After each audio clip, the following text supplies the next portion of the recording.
প্রিয়া, আমি চলে আসছি। আরে এই যে দেখো, তার মানে প্রিয়া আমাকে ঠকাচ্ছে। আরে আপনি চলে আসছেন? হ্যাঁ, আমি চলে আসছি আর সত্যিটাও জেনে গেছি। সত্যি? কিছু সত্যি কথা বলতেছেন আপনি? আমার সাথে আর ভালো থাকার নাটক করো না। তোমার সব সত্যি কথা লিমা আমাকে সবকিছু বলে দিছে। আর তুমি যে প্রতিবন্ধী না সেটাও আমি জানি, বুঝতে পারছো? দেখুন, আপনি যেমনটা ভাবতেছেন তেমন কিন্তু কিছুই নয়। ও আচ্ছা, তাই নাকি? তাহলে সত্যিটা কি তুমিই বলো। আমি প্রিয়া নই। ও আচ্ছা, তাহলে কে তুমি? তুমি কি প্রিয়ার আত্মা নাকি? হ্যাঁ, আপনি আমার কথা শুনুন, আমি আপনাকে সবকিছু বুঝিয়ে বলতেছি। কি বলবা তুমি?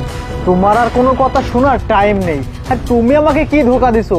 আমি নিজেই তোমাকে ধোকা দিয়েছি। কিভাবে? এইভাবে যে গত 6 মাস ধরে লিমার আর আমার সম্পর্ক চলছে। কি? হ্যাঁ, তুমি যা দেখতেছো সব